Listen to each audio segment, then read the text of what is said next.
Hello students, uh, I am Ms. Kashma Singh Rajput. Now today I will deal with the topic that is therapeutic communication, and this is very important topic in your mental health practice, which is used for not only for communicating with the patient, but that communication should be a therapeutic, means for treatment or well-being of the patient. So what exactly therapeutic communication is, let's see us. Okay, what are the objectives of the therapeutic communication? When we are talking about the therapeutic communication, by that time, what objective means what are the goals behind the therapeutic communication. By the end of this sessions, you will be able to define the what is the communication, explain the process of communication, factors affecting the communication process is deal in that, and using talking and non-talking therapeutic techniques, explain the phases of the nurse patient relationship and differentiate between the social and professional relationship.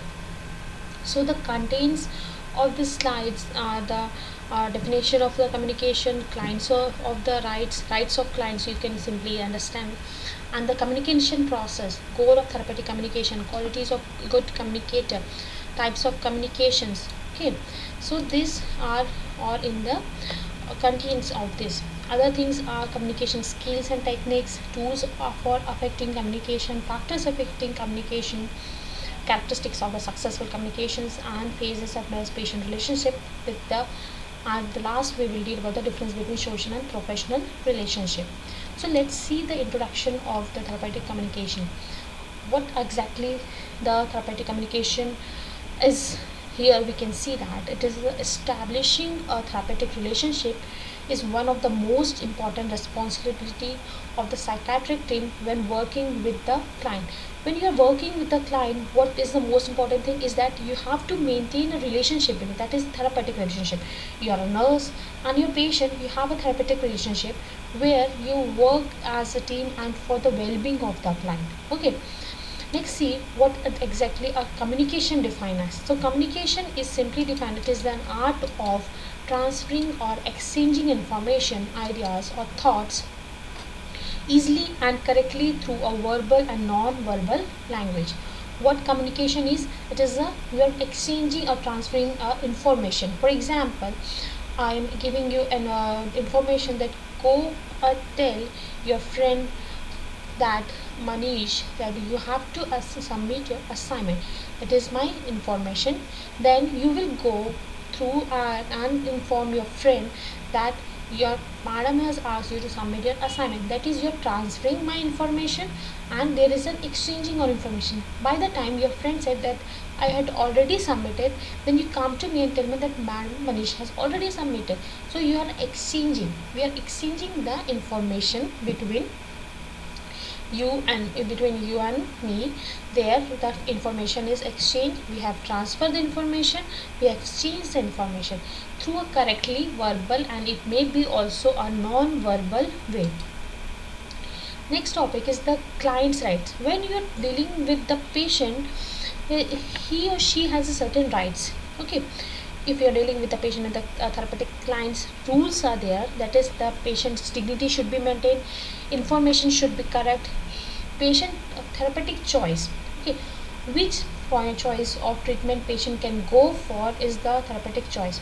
Then privacy, patient privacy is most important thing. Then confidentiality, continuing of care, and opinion. These are the client's right. Dignity, maintain the dignity between you and your client. Okay, next information, whatever information you have collected, it should be only for the therapeutic purpose, not other than that. Your patient choice, the choice of the treatment is the most important thing. Patient can go for a medical treatment, patient can go for other therapeutic measures, is the patient choice.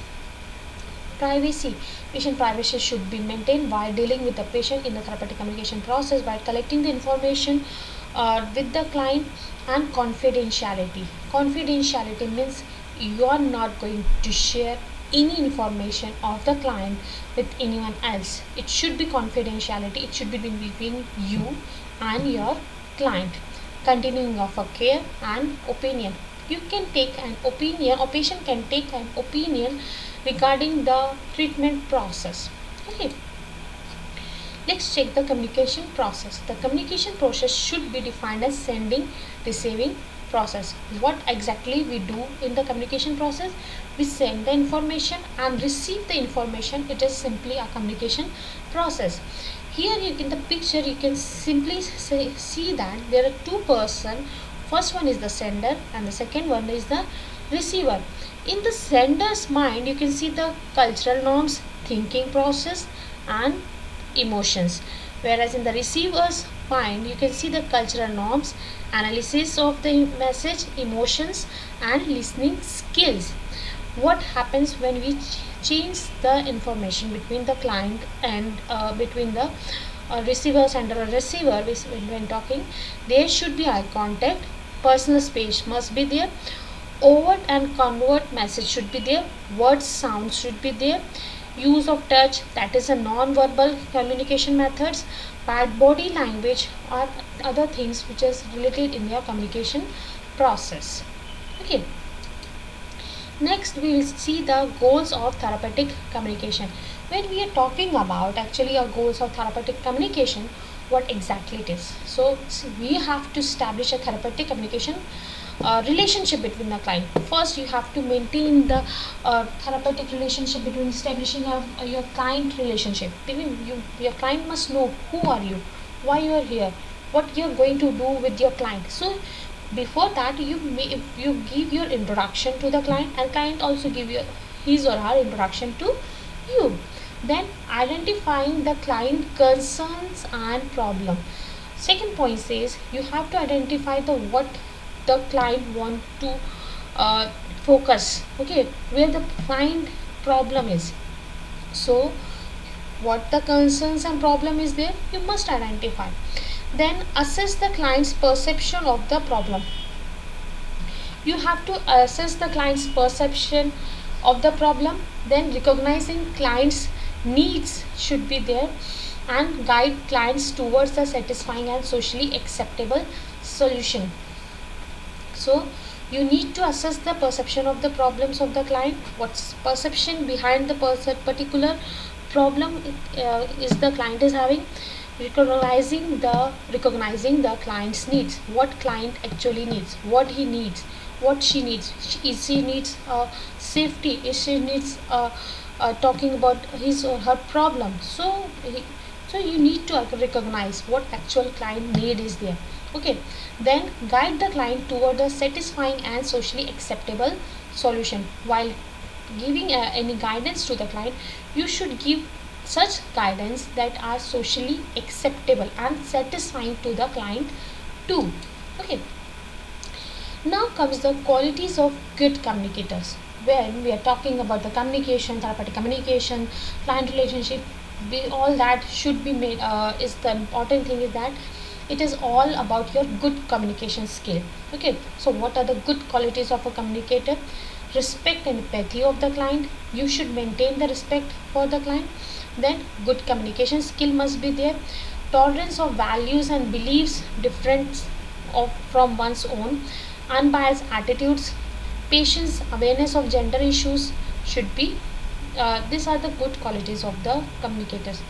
You have to respect and empathy for the client. Good communication skill must be there. Tolerance of values of the client should be maintained. Then unbiased patience, unbiased attitude must be there. Patience must be there, and awareness of gender issues should be maintained. Okay, so till now before we move to the further topic, that is the types of communication, till now we have seen what are the this content of the slides are there. First introduction part, then we have seen the definition of the communication. What is the definition exactly? Say rights of the client, communication process we have seen, then goals of therapeutic client and qualities of a good communicators. Okay, now in the first slide we will go for the dealing with the types of the communication. Till then, thank you.